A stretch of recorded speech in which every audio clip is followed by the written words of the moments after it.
Hello guys, here's Rose, and today I will talk about the formation or construction of Chinese character, meaning the rules that our ancestor or Chinese language scholar used to create the Chinese character. And it can be really helpful for you to memorize Chinese character.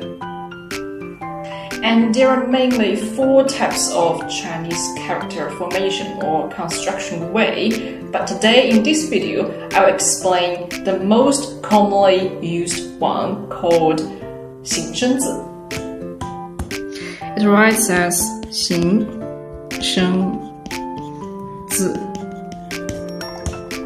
In pinyin, it is 形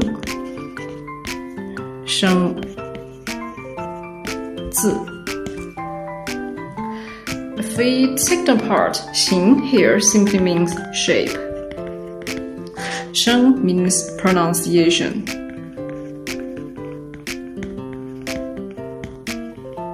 Zi, of course, character.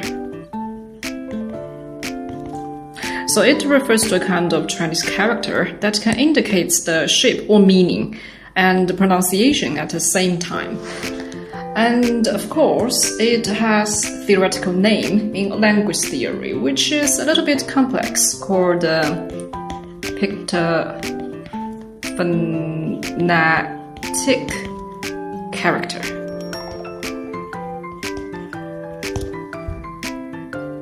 Okay, so let's have some example.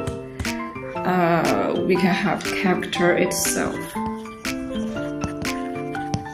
And shape, which is 形, indicates meaning, and pronunciation. 声, like we can have 仪. So it pronounces, of course, 仪, and it means aunt. So if we take them apart, it can be divided in 2. The first is this, the other is this. For this part, as you may know, it simply means female. So it indicates that this character's meaning may be related to a kind of female or a kind of women. A kind of woman, and the pronunciation for this part, it pronounced exactly as yi.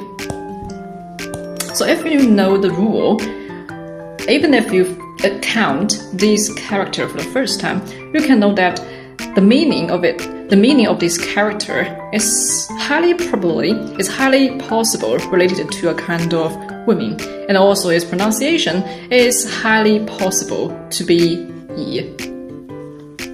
That's 形声字.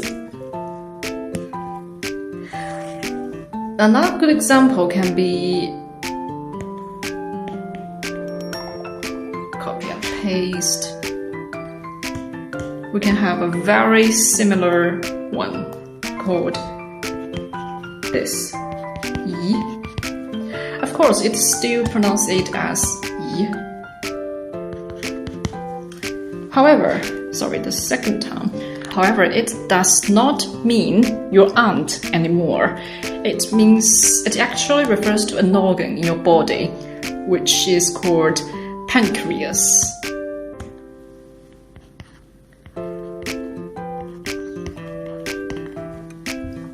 Again, we take them apart. We can see it has two parts. One is this and one is this. And this, as you may know, it means moon or mouse. However, when it has become a component of another character, it can have a second meaning, which means meat or muscle. So here, obviously it takes the second meaning. So again, if we encounter this character for the first time, but if you know the rule, you know that firstly, it is the meaning of this character is mainly related to a kind of organ in your body, or meat or muscle related thing. And again, it's pronounced as yi. However, it is not always the case, otherwise Chinese can be really simple to learn, right? Let's have some tricky ones. Copy and paste.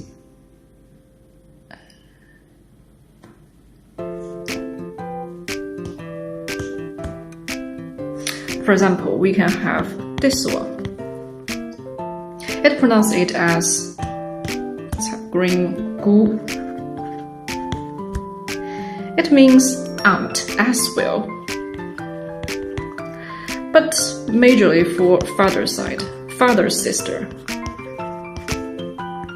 So as you can indicate, this one, yi, is mainly mother's side, mother's sister.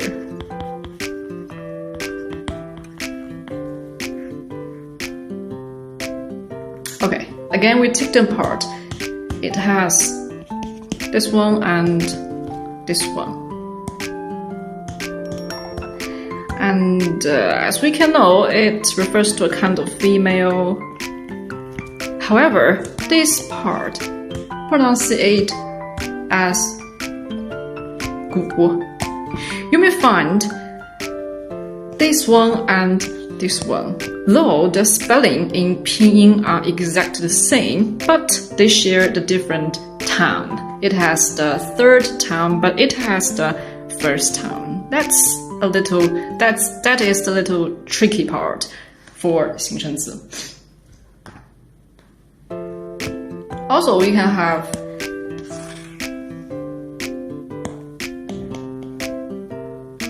copy and paste. We can have,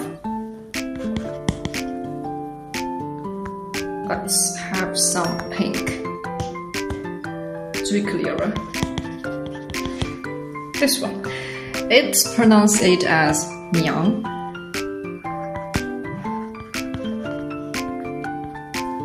It means mother, but in a more formal way and a more respectful way. So let's take it apart. It has two sides. It has two components. Again, it refers to a kind of female, no problem. However, the pronunciation for this part, it is actually pronounced it as liang. Le yang. Liang. So you observe that its tone is the same. However, this character only takes the latter part. The latter part of liang, and it changed the L into N.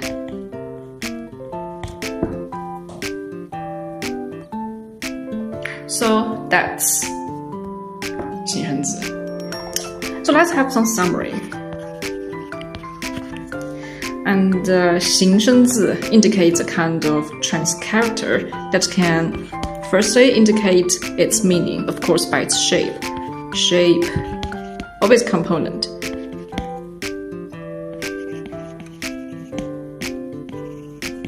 And also, it can indicate its pronunciation.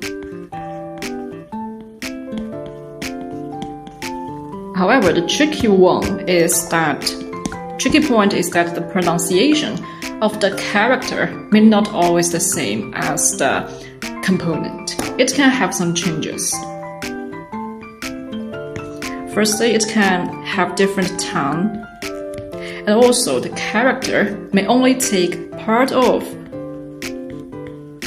the pronunciation of the components.